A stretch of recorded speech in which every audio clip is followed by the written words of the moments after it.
అసలు మన పార్ట్నర్పై ప్రేమను ఎలా ఎక్స్ప్రెస్ చేయాలి? ఐ లవ్ యూ అని చెప్తే సరిపోతుందా? లేదా గిఫ్ట్స్ ఇస్తే సరిపోతుందా? ఇవన్నీ అందరూ కామన్ గా చేసే పనులే కదా. మరి రిలేషన్షిప్ స్ట్రాంగ్ అవడానికి మనం ఏం చేయాలి? నాకు తెలిసిన కొన్ని విషయాలు ఈ వీడియోలో మీతో షేర్ చేసుకుంటాను. Hello everyone, welcome to Vindas world. So routine గా వర్క్ చేసుకుంటూ ఒక ఇంట్రెస్టింగ్ టాపిక్ కోసం డిస్కస్ చేద్దాం అనుకుంటున్నానండి. సో ఇది ఎవరికైనా హెల్ప్ అవుతుంది అనుకుంటున్నాను. వీడియో స్కిప్ చేయకుండా ఎండ్ వరకు చూడండి. సో పెళ్ళి అనే బంధంతో ఒక రిలేషన్షిప్ స్టార్ట్ అవుతుంది కదా, ఆ తర్వాత ఒక కొత్త జర్నీ మన పార్ట్నర్తో స్టార్ట్ చేస్తాం కదండి. అప్పటి వరకు అమ్మ నాన్న ప్యాంపరింగ్తో, ఫ్రెండ్స్తో, కాలేజ్లోనో లేదంటే జాబ్స్లోనో హ్యాపీగా జాలీగా మనకి నచ్చినట్టు మనం ఉండేవాళ్ళం. సో ఒక్కసారిగా రెస్పాన్సిబుల్గా మారిపోతుంది మ్యారేజ్ అయ్యాక. ఈ బాధ్యతలు మనకు చాలా కొత్తగా అనిపిస్తాయి. ఇవన్నీ స్లోగా మనం నేర్చుకుని, స్లోగా అర్థం చేసుకుని ముందుకు వెళ్ళాల్సి వస్తుంది. ఓపిక్గా నేర్చుకుంటే మనం చేయలేనంటూ ఏం ఉండదులేండి. సో ఓపిక్గా నేర్చుకోగలగాలి, అసలు గివప్ చేయాలి అని అనిపించకూడదు. ఎందుకంటే ఈ రిలేషన్షిప్ అనేది మనకి లైఫ్ టైం ఉండాలి కాబట్టి ఒకరినొకరు అర్థం చేసుకుంటూ ఉండాలి. ఒకరు చెప్పింది ఇంకొకరు వినాలి, మనం చెప్పింది వాళ్ళు వినాలి, వాళ్ళు చెప్పింది మనం కూడా వినాలి. సో ఈ జర్నీని బరువుగానో భారంగానో చూడకుండా అర్థం చేసుకుంటూ వెళ్తే చాలా అందంగా ఉంటుందండి. అన్నీ మనం అనుకున్నట్టుగానే జరగాలి, మన మాటే నెగ్గాలి అని అనుకోకూడదు. ఒక్కోసారి మనం అనుకున్నవి జరగకపోవచ్చు. ఒక్కొక్కసారి ఏమవుతుందంటే మనకు నచ్చిన వాళ్ళ కోసం మనం సాక్రిఫైస్ చేయాల్సి వస్తుంది, అడ్జస్ట్ చేసుకోవాల్సి వస్తుంది. సో ఇలా అడ్జస్ట్ చేసుకోవడము, సాక్రిఫైస్ చేయడము నేర్చుకోవాలి, అడ్జస్ట్ అవ్వగలగాలి.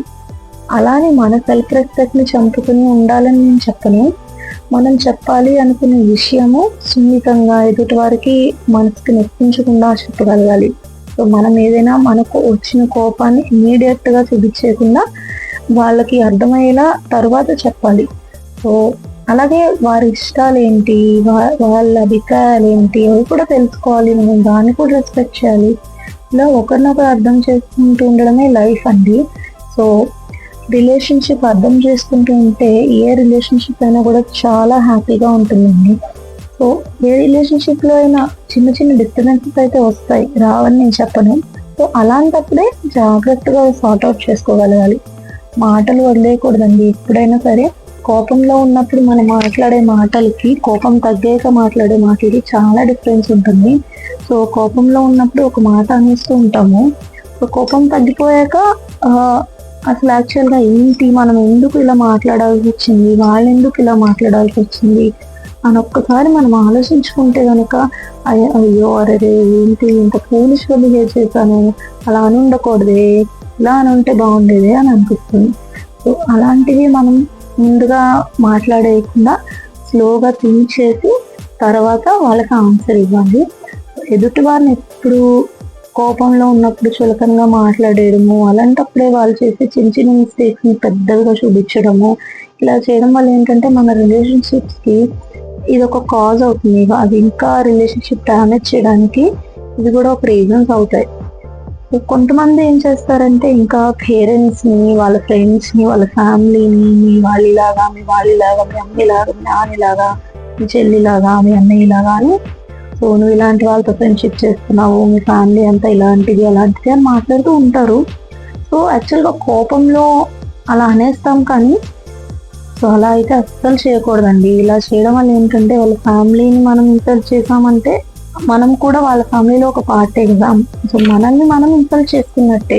సో మన రిలేషన్షిప్ డ్యామేజ్ చేయడానికి మనమే ఇంకొక స్టెప్ తీసుకున్నట్టుగా అవుతుంది. సో మనం ఎప్పుడైనా కోపం వచ్చింది అంటే జస్ట్ సైలెంట్గా ఉండండి, ఎవరితో మాట్లాడకుండా జస్ట్ అలా ఉండి కోపం కంట్రోల్ అయ్యాక వాళ్ళకి ఎక్స్ప్లెయిన్ చేయండి. సో చిన్న చిన్న విషయాలను పెద్దగా చేసేసుకొని, చిన్న చిన్న విషయాల కోసం పెద్ద పెద్ద గొడవలు పెట్టేసుకొని వస్తాయండి. ఎవరైనా డిస్టర్బెన్సెస్ ఉంటారు, ఎవరైనా గొడవలు పడతారు. సో అవి ఏం చేయాలంటే మనం అప్పటికప్పుడే దాన్ని ఎక్స్ప్రెస్ చేసేయకుండా స్లోగా థింక్ చేసి ఇలా ఎందుకు అనాల్సి వచ్చింది, యాక్చువల్గా మనం ఇలా ఎందుకు మాట్లాడాల్సి వచ్చింది అని మనం 1-2 సార్లు ఆలోచించుకుని మాట్లాడుకుంటే ఏ రిలేషన్షిప్ అయినా కూడా చాలా హ్యాపీగా ఉంటుంది. సో ఇదైతే నేను చాలా మంది దగ్గర చూసానండి. నాకైతే ఇంకా నాది చిన్న ఎక్స్పీరియన్స్ అయి ఉండొచ్చు, నాకు తెలిసిన కొన్ని విషయాలే ఇవి. ఇంకా చాలా ఉంటాయి రిలేషన్షిప్ని ఎట్లా బిల్డ్ చేసుకోవాలి ఏంటి అని. సో ఏ ఏ విషయమైనా సరే వైఫ్ అండ్ హస్బెండ్ వచ్చిన విషయాల్లో ఫ్యామిలీని లేదంటే థర్డ్ పర్సన్ని ఇన్వాల్వ్ చేయకూడదు. ఫస్ట్ ఆఫ్ ఆల్ ఎవరిని ఇన్వాల్వ్ చేయకుండా మన ప్రాబ్లమ్స్ని మనమే సార్ట్ అవుట్ చేసుకోవాలి. సో ఇలా వచ్చింది కదా అని మన పేరెంట్స్కో లేదంటే మన ఫ్రెండ్స్కో మన ఫ్యామిలీకో వెంటనే ఎక్స్ప్రెస్ చేసేసుకుంటారు. సో అలా ఎప్పుడూ చేయకూడదండి. ఎప్పుడైనా పార్ట్నర్స్ విషయాల్లో ఏదైనా ఒక డిస్టర్బెన్స్ వచ్చింది అంటే మీ ఇద్దరే సార్ట్ అవుట్ చేసుకుని వాళ్ళిద్దరే సెట్ అవ్వాలి. సో థర్డ్ పర్సన్ ఎప్పుడు థర్డ్ పర్సన్ గానే మిగిలిపోతారు. తర్వాత వాళ్ళిద్దరూ సెట్ అయినా కూడా ఈ థర్డ్ పర్సన్ ఒక నెగిటివ్ క్యారెక్టర్ లాగానే ఉండిపోతారు అనమాట. సో ప్రతి చిన్నదాన్ని భూతద్దంలో పెట్టి చూడడము ఇలా చేసుకుంటే మాత్రం ఏ రిలేషన్షిప్ అయినా స్ట్రాంగ్గా ఉండలేదండి. సో మనం ఏదైనా సరే ఇప్పుడు పార్ట్నర్స్ అనే కాదు ఎవరైనా సరే ప్రతిదాన్ని నెగిటివిటీకి తీసుకున్నామంటే మనం ఎక్కడైనా కూడా విన్ అవ్వలేము.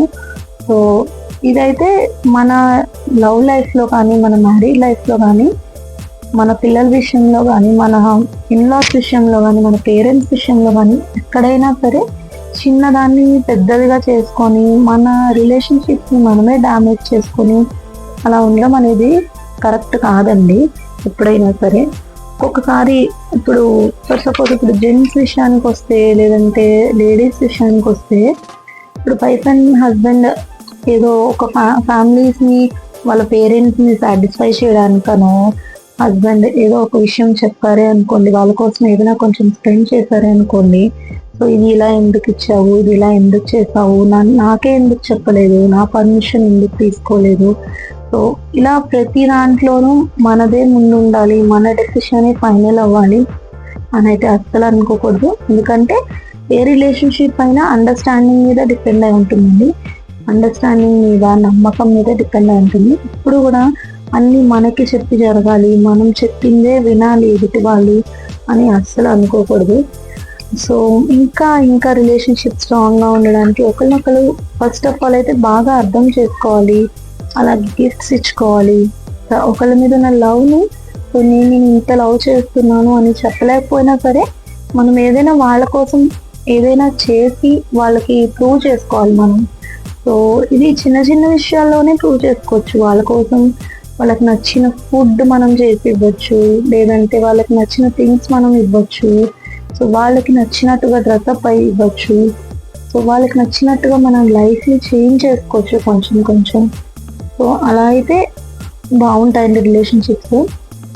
తనకి నచ్చినట్టుగా తినకి నచ్చినట్టుగా తను ఎప్పుడైతే ఉంటారో సో అక్కడైతే అసలు గొడవలే ఉండవు, డిస్టర్బెన్స్ ఉండవు, హ్యాపీగా ఉంటారు.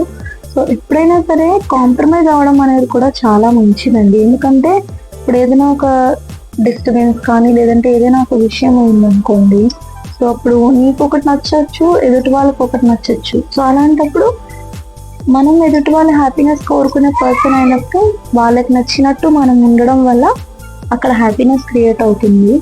సో అలా ఒకళ్ళ కోసం ఒకళ్ళు కాంప్రమైజ్ అవ్వచ్చు. సో హ్యాపీనెస్ని ఎలా అయినా క్రియేట్ చేసుకోవచ్చండి. ఎదుటి వాళ్ళు హ్యాపీనెస్ చూడాలి అనుకుంటే వాళ్ళకి నచ్చిన ఏ పని చేసినా కూడా వాళ్ళు హ్యాపీగా ఫీల్ అవుతారు. ఎప్పుడు వాళ్ళు వద్దు అని ఏదైతే అంటారో అదే చేస్తూ ఉండడం కన్నా, సో ఇద్దరు నాట్ ఓన్లీ లేడీస్ అని జెంట్స్ అని చెప్పను, పార్ట్నర్స్లో ఏ ఒక్కరైనా సరే ఎదుటి వాళ్ళకి ఏది ఇష్టమో అది చేయడానికి ట్రై చేయాలి. అలాంటప్పుడు ఇద్దరు సాటిస్ఫై అవుతారు కాబట్టి అక్కడ గొడవలు అనేవి ఉండవు, హ్యాపీనెస్ క్రియేట్ అవుతుంది అన్నమాట. సో ఇంకా చాలా మంది అయితే ప్రపోజ్ చేసుకుంటారు.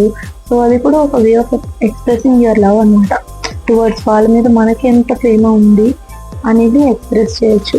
సో ఏ రిలేషన్ అయినా సరే మనం అది బరువు అని అనుకుంటే అది ఎప్పుడు బరువుగానే ఉంటుంది, సులువు అనుకుంటే ఎప్పుడు సులువుగానే ఉంటుంది.